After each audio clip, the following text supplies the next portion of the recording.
Donc bonjour, nous continuons cette magnifique journée. Beau panel, financement, parce que dans toute crise, généralement il y a de l'innovation. Alors on va voir si le financement dans le capital investissement fait également figure de marché innovant. Alors sur ce plateau, pour nous accompagner, Renaud Babouin. Renaud, vous êtes cofondateur de Solutions Fiducie. Comme son nom l'indique, l'un des leaders en France de la fiducie. On y reviendra après pour ceux qui ne connaissent pas. Alors, une belle carrière dans la banque de financement, énormément d'opérations accompagnées, puis entrepreneur dans la finance avec Audacia tout d'abord. Et Solutions Fiducie aujourd'hui, donc de la fiducie, mais aussi des fonds dettes. On va en reparler juste après. Olivier Dubuisson. Alors, Olivier, vous êtes depuis 20 ans le CEO et Managing Partner de Carista, un fonds de venture spécialisé plutôt sur les premiers tours. Ouais. Très très belle réussite à l'actif. Je vous invite à aller regarder le site, pareil. Il y a des belles intros depuis 20 ans. Une ouverture sur l'univers des startups qui sera particulièrement utile, parce que généralement, nous, quand on parle financement, on pense LBO, le levier, le reste, mais il y en a dans tous les univers. David Malamed. David, vous êtes associé du cabinet Defilis, spécialisé de financement, de restructuring et de financement. Cela vous amène à accompagner et conseiller fonds d'investissement et dirigeants d'entreprises dans leurs opérations, mais également dans leurs difficultés. Alors, dans vos cabinets précédents, vous avez eu l'occasion d'exercer en France, aux États-Unis pendant pas mal d'années. Donc voilà. Ouverture également et métier, et sectoriel, et géographique, qui nous amène enfin à Christophe Parier. Christophe, ravi de vous avoir également sur scène. Vous êtes Managing Partner d'Activa Capital, un fonds de buyout dédié au mid-cap, plutôt des deals primaires d'ailleurs, avec une idée de faire de belles plateformes de consolidation par la suite. Dernier fonds, il y a quelques sorties qui semblent démontrer la pertinence du modèle. Merci en tout cas à vous quatre d'être avec nous ce matin. Alors donc, financement, quitte à parler de financement, déjà peut-être commencer par faire un état des lieux, essayer de voir où est-ce qu'on en est, de quoi on parle aujourd'hui. Christophe, David, qui veut se lancer. Vous avez tous des marchés différents. Oui, donc merci beaucoup Alexis, ravi d'être là pour parler de ce sujet important et changeant bien sûr. Moi le constat, donc nous, on est plutôt sur le small, donc des valeurs d'entreprise de 20 à 80 millions d'euros. Donc on a affaire essentiellement aux banques françaises, un peu de mezzanine, un peu d'unitranche, mais on est vraiment dans ce segment-là du marché pour repositionner un peu d'où je parle.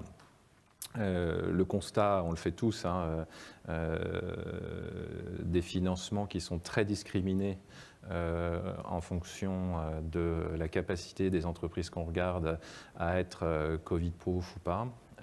Et dans le cadre d'entreprises qui ont fait leurs preuves là, sur les 12 derniers mois, on a un financement extrêmement abondant dans un contexte de taux bas, même si c'est peut-être un peu en train de changer en ce moment. Et donc, on a peu, voire pas de difficultés à monter des financements avec des niveaux de levier tout à fait significatifs. Les banques françaises sont extrêmement allantes, le crédit reste très abondant, il y a de la prise ferme, il y a des coprises fermes, et donc nous sur les dernières opérations que nous avons faites, et en parlant avec nos confrères sur ce segment de marché une fois encore, on constate que voilà, il y a vraiment deux marchés aujourd'hui. Le marché de multiples d'endettement significatifs avec des actifs dans le logiciel, la santé, la cybersécurité, les services, et puis un autre marché un peu plus compliqué où les tours de financement ont du mal à se faire, mais où je dirais les transactions de toute façon ont un peu du mal à se boucler. Donc voilà, très rapidement brosser le paysage dans lequel nous évoluons en ce moment, et je ne vois pas de changement majeur depuis les 6 derniers mois. En tout cas. Concrètement, en termes de spread ou de multiples, ça donne quoi à peu près dès qu'on rentre dans la zone des 7 à 10 millions d'EBITDA, je pense qu'on a des leviers qui sont à 4 fois plus. Là, on va annoncer bientôt une opération sur un logiciel. on fera 10 millions d'EBITDA, on a un levier d'endettement de 4,2 fois net sur une opération qui est quand même assez complexe puisque c'est la fusion de deux actifs et il y a eu beaucoup d'appétit par les banques françaises sur cette opération. C'est bien les logiciels. En tout cas, ça plaît, oui, absolument. David? Oui, alors effectivement, même constat, on a une pratique un petit peu plus large on passe vraiment du LBO small, mid cap aux opérations de restructuring. Donc on a un paysage fondamentalement qui a été bouleversé, on va en parler plus tard, par le PGE. Je crois que c'est le big elephant in the room, c'est le PGE cette année, qui va déterminer la façon dont les sociétés concrètement se financent ou ne se financent pas. Et sur le PGE, on a lui-même une subdivision entre le PGE dit de confort, dans lequel les sociétés s'endettent, grosso modo avec de l'argent pas très cher et qui est mis à disposition de manière abondante, et le PGE qui, lui, est absolument nécessaire à la survie des sociétés, où là, on a des structurations beaucoup plus complexes. Ça, on va y revenir dessus. Voilà. Donc pour nous, il y a vraiment la Summa division cette année, c'est ça, c'est l'intervention du PGE qui a complètement fracturé le marché entre des sociétés effectivement qui se portent bien, une appétence très forte des banques, et puis des sociétés qui ont plus de mal. Il y a quand même une sous-section, on a vu clairement la reprise de la mezzanine sur des actifs qui ne sont pas en difficulté, mais dont les secteurs d'activité peuvent devenir compliqué, où là, très clairement, la senior s'est retranchée sur le montant financier total et une réapparition de la tranche C senior ou de la MEDS de manière beaucoup plus fréquente qu'on n'avait pas vu depuis plusieurs années. Toute taille d'entreprise ou plutôt sur des plus petits deals, mais ce n'est pas du repricing en tant que tel, c'est-à-dire que la marge reste à peu près similaire, mais la prise de risque des banques va être différente. Et donc, on voit les fonds MEDS arriver avec tout un tas d'instruments et occuper une part de marché sur des actifs plus complexes, sur un certain nombre d'actifs immobiliers, par exemple, ce qu'on ne voyait plus depuis quelque temps. Donc, on a un marché, je suis d'accord, qui n'a pas bougé, mais qui, dans sa substance, avec l'arrivée du PGE et un certain attentisme sur certaines classes d'actifs, une résurgence, en tout cas c'est comme ça qu'on le voit nous, des tranchées et de la MEDS. On va revenir sur ces sujets, on rentrera peut-être un peu aussi sur combien ça coûte selon les différentes tranches. Olivier, on parle de financement et autres, donc concrètement sur des boîtes, de la tech, des startups Ouais. qui grandissent quand même un peu dans celle que vous accompagnez derrière. Qu'est-ce qu'on fait ? Alors, bon, juste aussi nous pour repositionner, donc nous on investit dans des sociétés innovantes, essentiellement tech, dans 3 grands domaines que sont le software, les deep tech et la santé. Et donc actuellement on a un fonds Cap Décisif 4 qui investit dans la e-santé. Et puis on est en train de lever un nouveau fonds qui va investir en partenariat avec le CNES dans ce qu'on appelle le New Space, c'est-à-dire donc les nouvelles technologies, la digitalisation du spatial. Donc nous, ce qu'on voit dans le monde des techs, c'est une envolée depuis maintenant 5 ans des valorisations des sociétés. Pour vous donner une petite idée, nous on reçoit à peu près 1000 business plans par an, donc on a un deal flow très abondant, mais les valorisations ont tendance à monter et la taille des tours de financement ont tendance à grossir. C'est-à-dire qu'il n'est pas rare aujourd'hui de voir une start-up lever 10 millions d'euros en premier tour, alors qu'il y a quelques années, on était content quand on avait un premier tour de 2-3 millions d'euros. Voilà. Donc ça, c'est le constat. Maintenant, nous, ce qu'on a constaté avec l'arrivée du Covid, c'est une accélération de certains domaines. Donc tout ce qui est technologie à distance, on va dire, fonctionne très bien, évidemment. Donc le côté e-santé, par exemple, est en pleine forme, on va dire. Certains domaines sont beaucoup plus impactés. On a par exemple une société qui travaille dans le tourisme. Clairement, son business s'est arrêté. On est dans un mode survie pour attendre que ça redémarre. Voilà. Mais ils sont très rares finalement. Globalement, pour nous, l'impact du Covid, il a été relativement faible, dans le sens où lorsqu'on finance une société, on ne compte pas trop dans un premier temps sur le chiffre d'affaires pour l'accompagner. Et donc, Covid ou pas Covid, ça ne change pas grand-chose finalement. Certaines sociétés qui développent des choses, ont voulu les tester chez des clients, etc., ont été obligées de continuer à travailler en home office, on va dire, sans finalement trop interagir avec leurs futurs potentiels clients. Et donc, clairement, il y aura du retard et ça va finir par se payer dans les 2-3 prochaines années. Mais à ce stade, les sociétés n'ont pas de problème de financement. Elles ont été correctement financées avant le Covid. Et donc, notre travail avec nos confrères, finalement, c'est de les soutenir le temps que l'orage passe. Voilà. Renaud ? Alors nous, vu de notre activité de fiduciaire, donc on a chez Solutions Fiducie 2 activités. Une activité de fiduciaire, donc tiers de confiance à qui on transfère la propriété d'un actif pour une mission soit de sûreté, pour des financements, soit de gestion. Et notre autre activité est celle de gérant de fonds de dette dans lequel nous octroyons des prêts à des sociétés qui nous consentent toujours des sûretés fiduciaires. On est cohérent sur la fiducie dans nos deux métiers. Ce qu'on a observé depuis un an et depuis le Covid, c'est d'abord un arrêt immédiat de tous les dossiers qui étaient en cours, soit qu'ils étaient liés à des projets d'investissement que les gens ont arrêtés, sont restés en mode d'observation, soit qu'ils étaient liés à des situations de restructuring qui finalement se sont pas immédiatement matérialisées grâce aux financements qui sont arrivés, financements de secours qui sont arrivés très rapidement. Donc c'était un arrêt et avec une reprise très forte de l'activité à compter du mois de septembre. Là-dessus, en dépit effectivement des financements abondants, on a vu quand même se multiplier des situations complexes, soit de gens qui effectivement cherchaient déjà à tirer parti d'opportunités et donc à lever de l'argent au-delà de ce qu'ils pouvaient le faire avec des systèmes de financement traditionnels et donc avec la sûreté fiduciaire pouvoir aller beaucoup plus loin. Et soit dans les activités de restructuring, sur des situations qui typiquement étaient déjà dégradées avant la crise. Et on peut illustrer de nouvelles utilisations, en particulier une opération qu'on a faite là tout récemment pour France Messagerie, l'héritier de Prestalis, pour lequel on a sécurisé en fait toute la remontée des flux de cette chaîne de cette supply chain pour permettre aux fournisseurs ici, qui sont les éditeurs de presse, d'être sécurisés sur le fait que les recettes remontant des points de vente et des dépositaires régionaux leur seraient assurées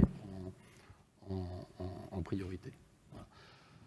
Voilà, donc c'est un contexte aujourd'hui très actif pour nous, dans lequel on voit que cet outil de la fiducie fait beaucoup de sens pour adresser des situations complexes dans un contexte de montée des risques. D'accord, mais pas que pas que de la boîte en difficulté, non, il y a également de l'Inbonis derrière. Alors sur l'Inbonis, effectivement, on a des sujets, en fait des projets qui ont repris sur des situations qui ne sont pas adressées par des financements bancaires traditionnels ou par des fonds de dette plus classiques et dans lesquels la fiducie fait tout son sens.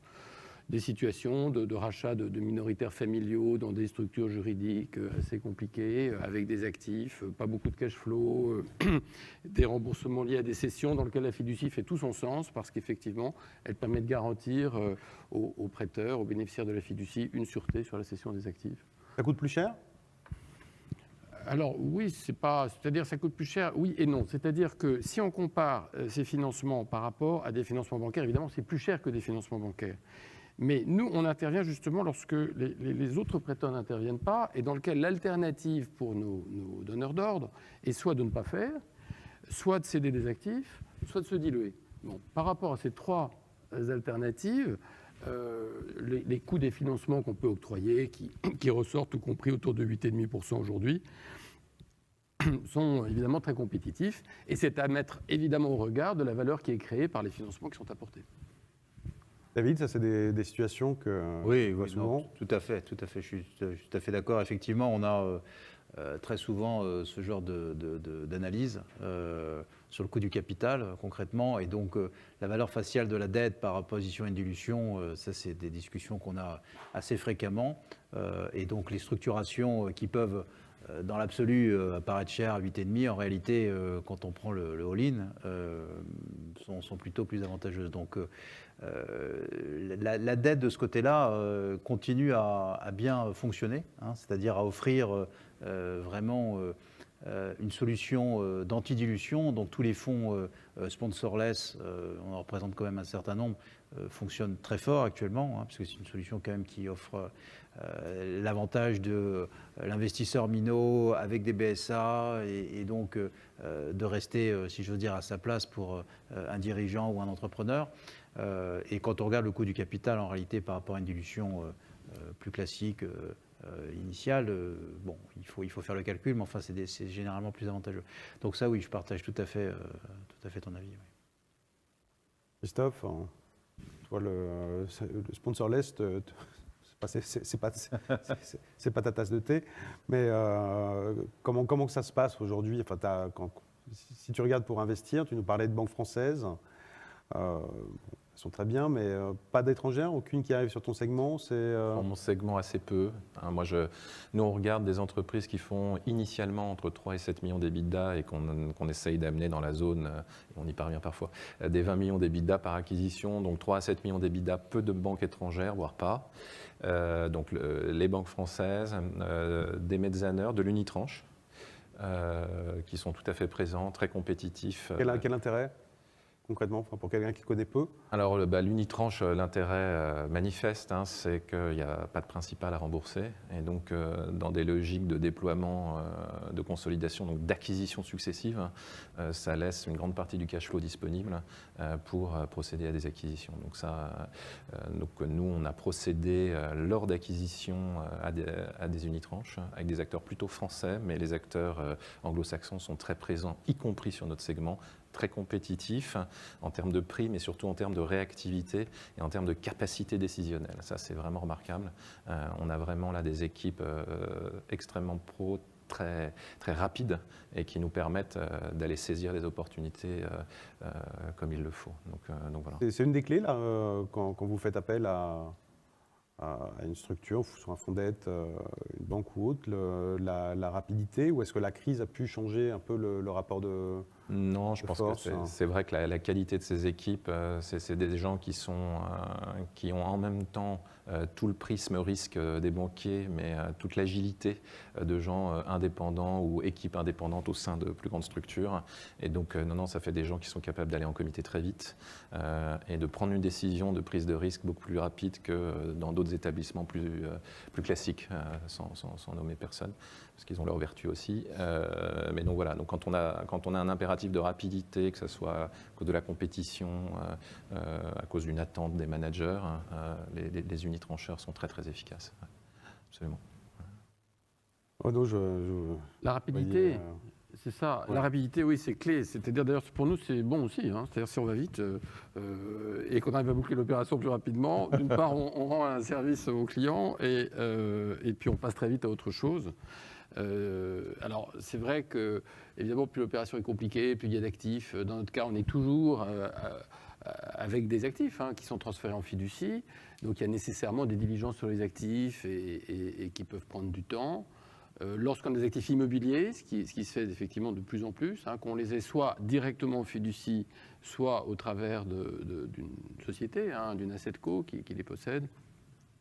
Dans le premier cas, le contrat de fiducie doit être authentique, on passe chez le notaire, donc ça induit évidemment une lourdeur et des délais, mais enfin, en tout état de cause, nous, en tout cas, on s'efforce de ne pas être l'élément qui retarde l'opération et d'être toujours à jour de ce qu'on doit faire, et c'est le plus souvent d'ailleurs chez la société emprunteuse ou chez le prêteur que les délais sont le plus souvent accumulés.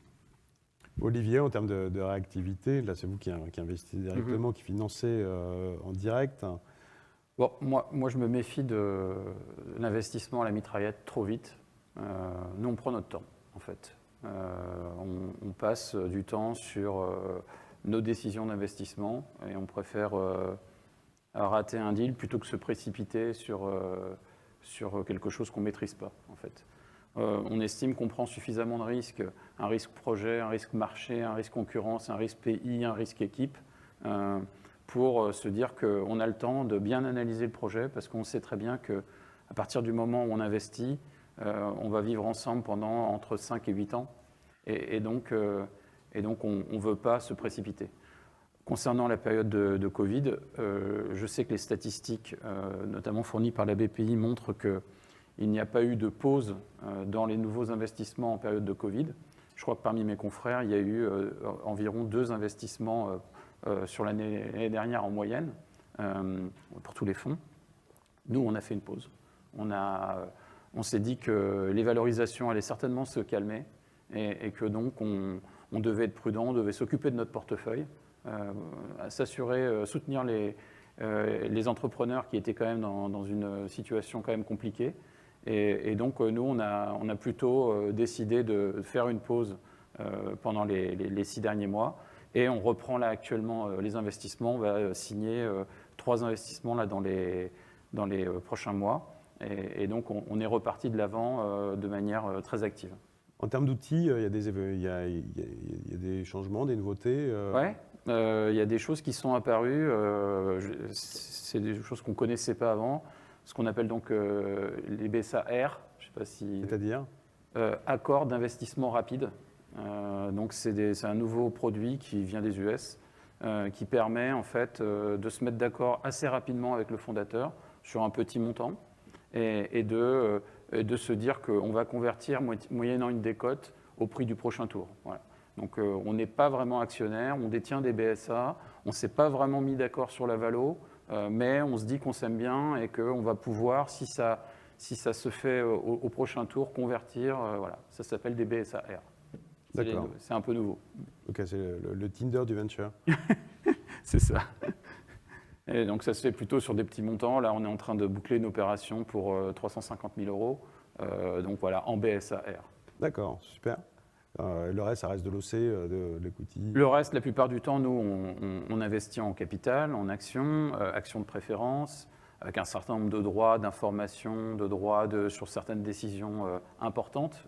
Donc on a un pacte, évidemment, puisqu'on est toujours minot, on a un pacte absolument énorme, d'ailleurs qu'on n'ouvre que dans les pires cas, on va dire. La plupart du temps, on n'ouvre pas le pacte, mais voilà, il est là.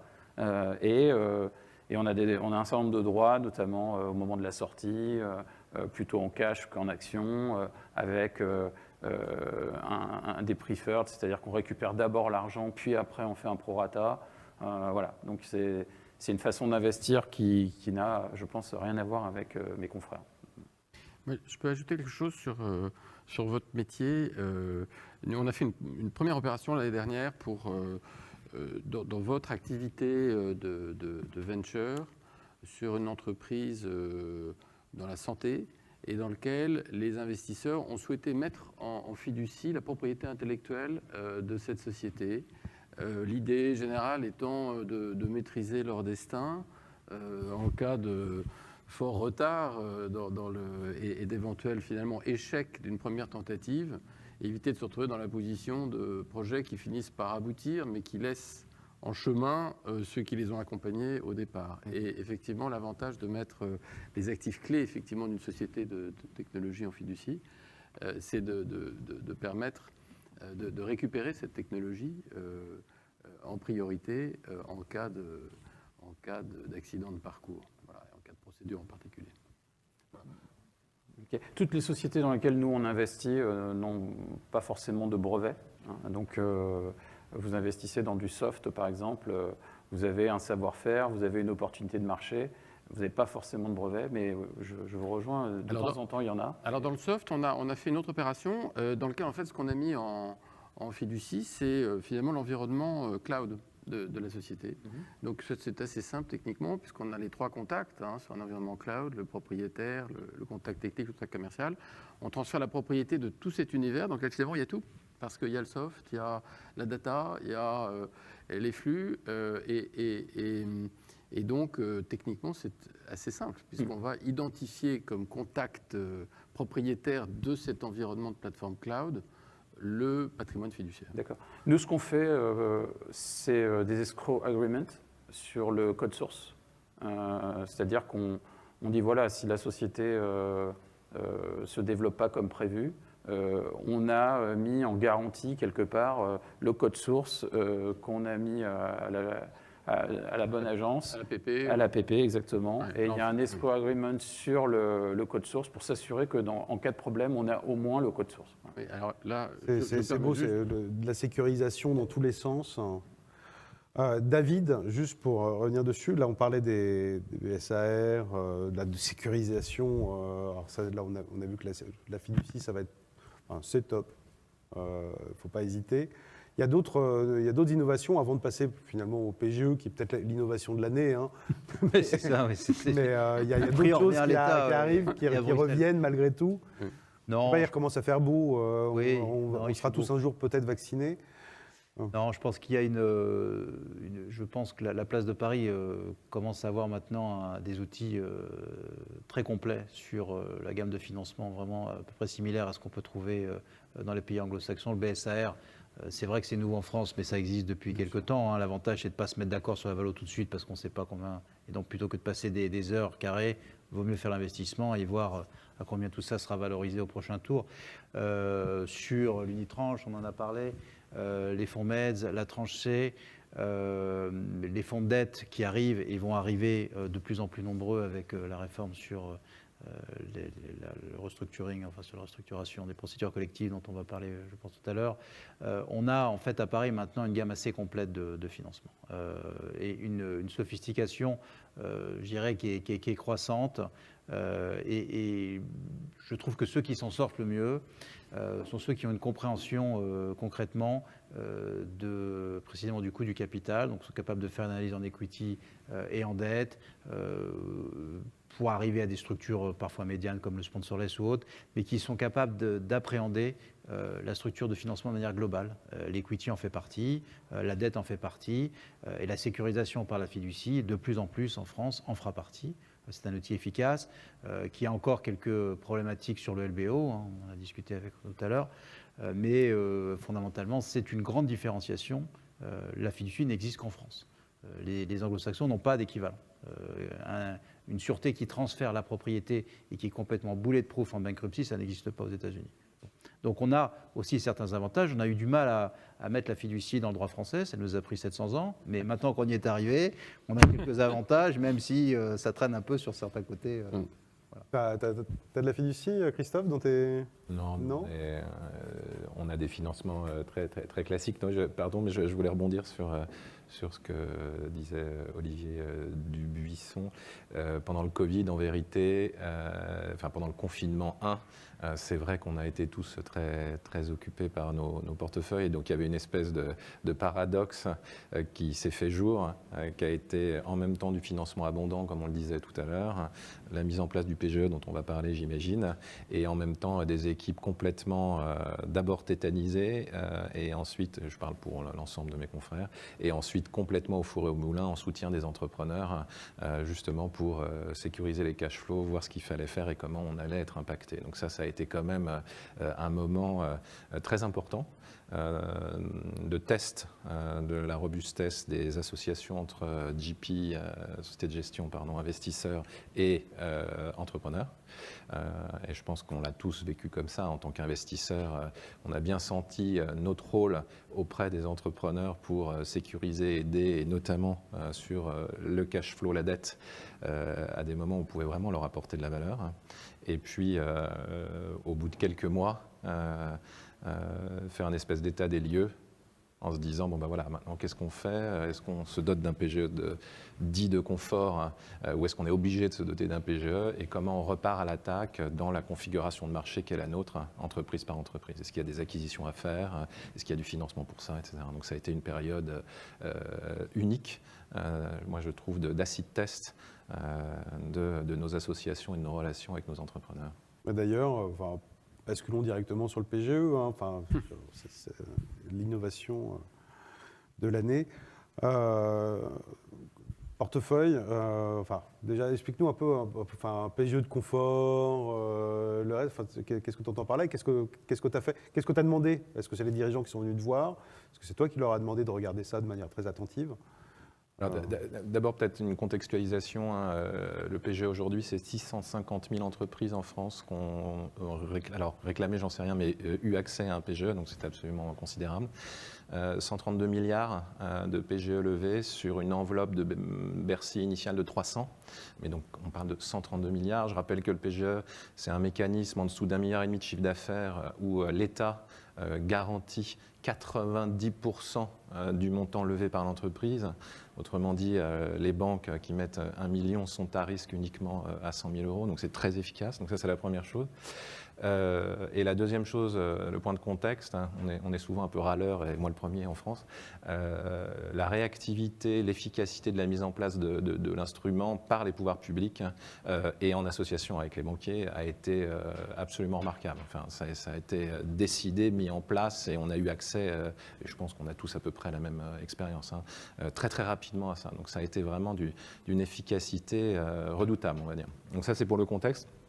Après, donc plus microéconomiquement, c'est vrai que sachant sur des bonnes entreprises, hein, même qui souffraient momentanément, qu'on pouvait avoir accès à ces financements, je pense que chez nous, mais comme chez beaucoup de mes confrères, on est allé chercher, lever des financements, plutôt en surabondance ou en abondance que moins, dans un contexte où c'est prévu par le dispositif du PGE, puisque vous savez que vous pouvez décider au bout d'un an de rembourser l'intégralité du PGE, que ça vous coûtera quasiment rien.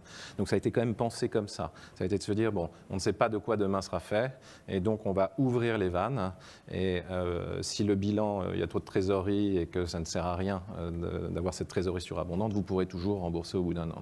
Donc ça c'est la première chose. La deuxième chose, c'est sûr que nous, on a eu de la chance du fait des choix de secteur. On est beaucoup dans les services, dans les logiciels. Donc, on a eu finalement assez peu d'entreprises très impactées sur l'exploitation. En revanche, c'est vrai que nous, comme d'autres, on s'est doté de PGE parce qu'on ne savait pas de quoi l'avenir serait fait. Et puis également pour éventuellement avoir des financements sécurisés pour procéder à des acquisitions. Voilà. Tout ça se faisant en grande harmonie, j'ai envie de dire, avec nos partenaires bancaires. Donc voilà un peu comment nous, on a réfléchi. Après, on a une situation qui est plus difficile, et là, on a levé un financement très rapidement, c'est pas facilement, mais de manière d'ailleurs très instruite et argumentée par les pouvoirs publics et les banques, mais on a eu accès au financement et ça a sécurisé l'entreprise sur les 24 mois qui viennent. Voilà. David, c'est quelque chose que tu vois de manière régulière? J'amènerais peut-être un petit bémol. C'est qu'effectivement, on a eu l'effet que tu décris, c'est-à-dire le PGE, encore une fois, de confort pour la société qui se porte pas mal, où on n'a pas de raison de penser qu'elle se portera mal. Là, effectivement, il n'y a eu aucune difficulté, les banques extrêmement réactives, tout le monde content. Sur les situations plus tendues, on a une approche beaucoup plus prudente et on a beau expliquer aux banques qu'en réalité le risque c'est que de 10%.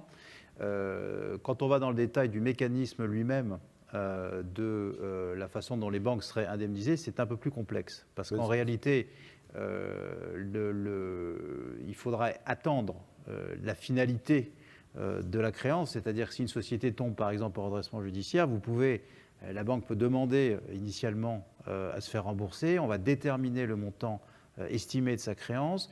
Elle va prendre, disons, 50% de ce montant et le reste, donc pour arriver aux 90%, sera sur la base de la liquidation de la société et de sa perte réelle. Et donc, on parle en réalité de plusieurs années.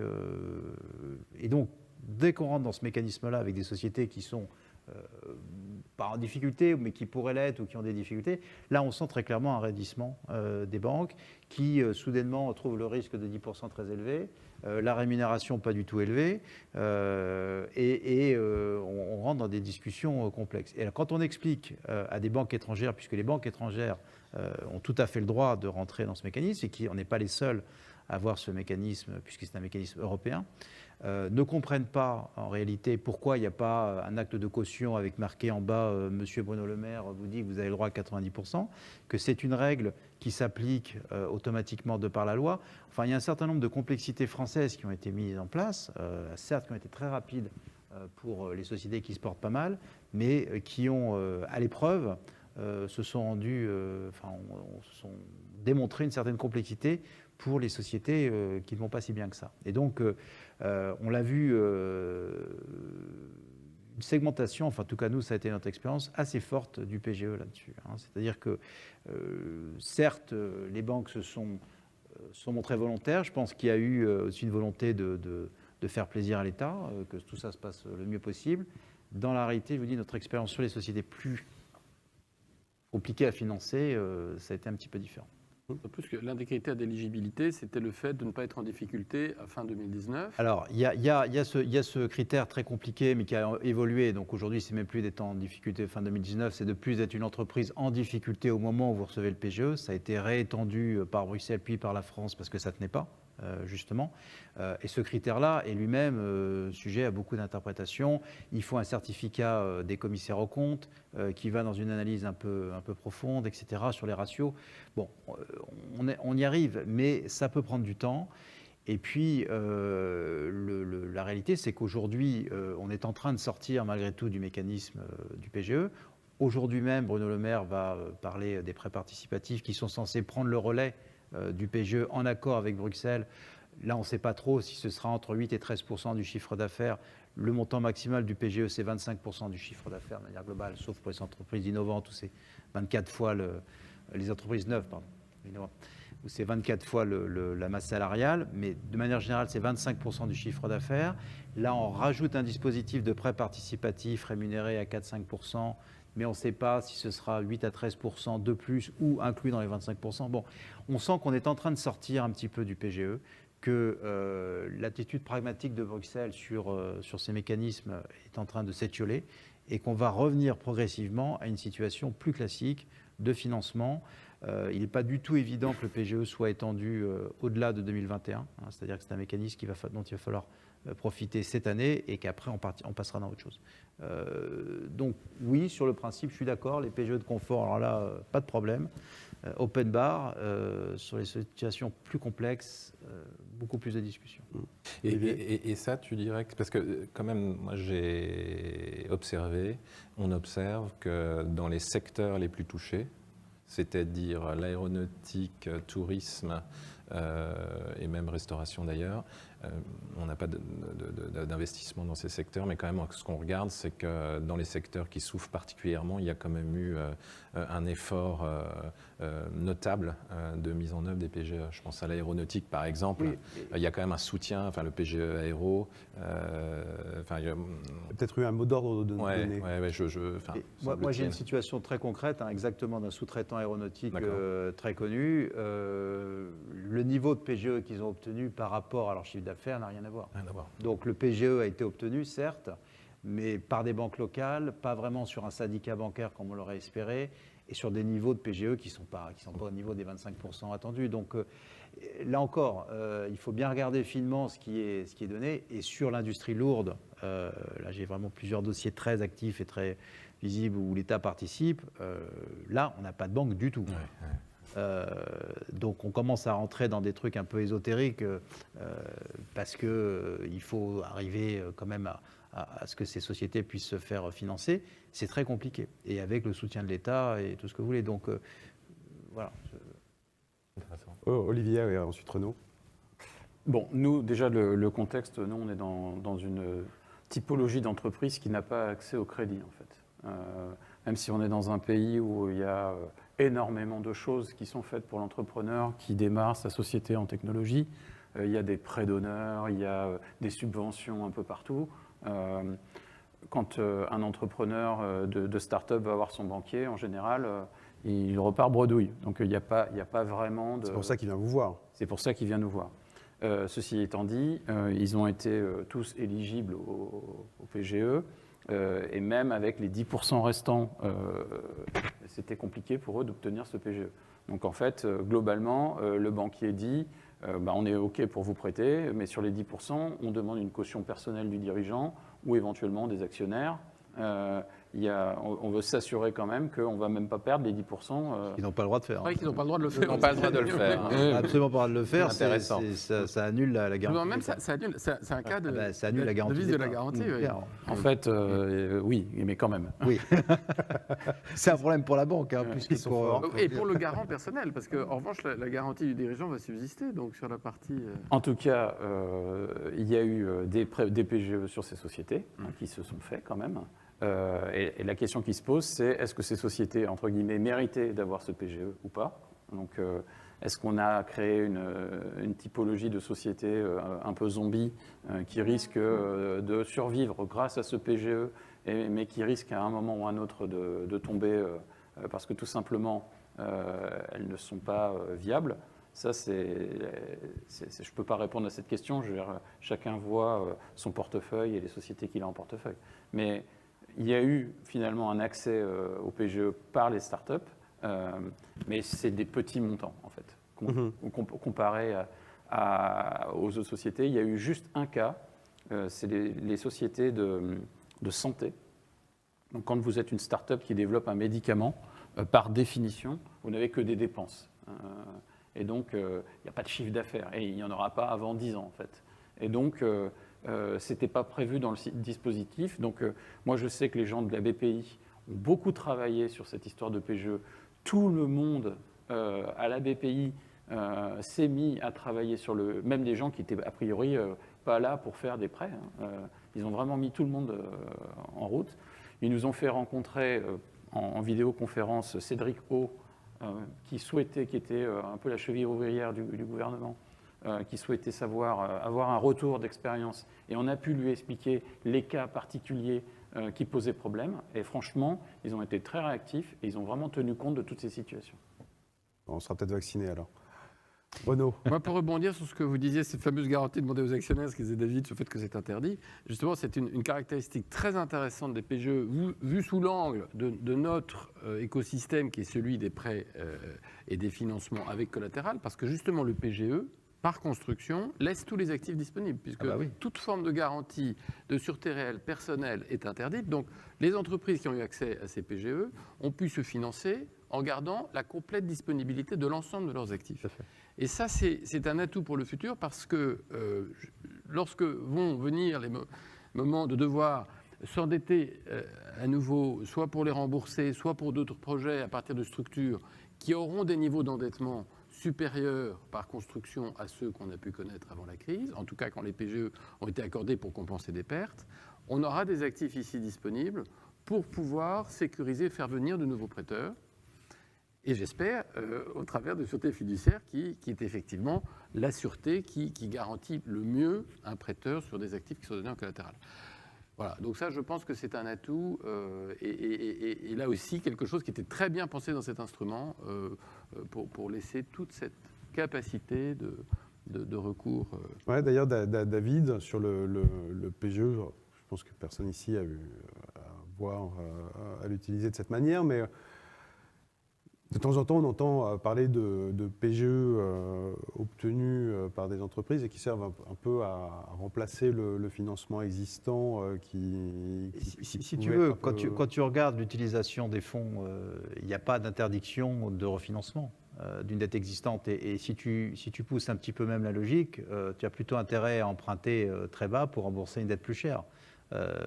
Techniquement, ça va dans l'intérêt social de la société et sa santé financière. Donc, c'est vrai que la préservation de l'emploi et autres, c'est une définition à cela. Non, ce qui a été très clairement interdit, qui a été respecté, c'est d'utiliser l'argent pour faire des distributions de dividendes ou autres. Ça, très clairement, il y a eu dans la documentation, je dirais, une interdiction formelle et qui a été respectée. Sur l'utilisation du PGE pour des structurations qui permettent concrètement un swap de risque,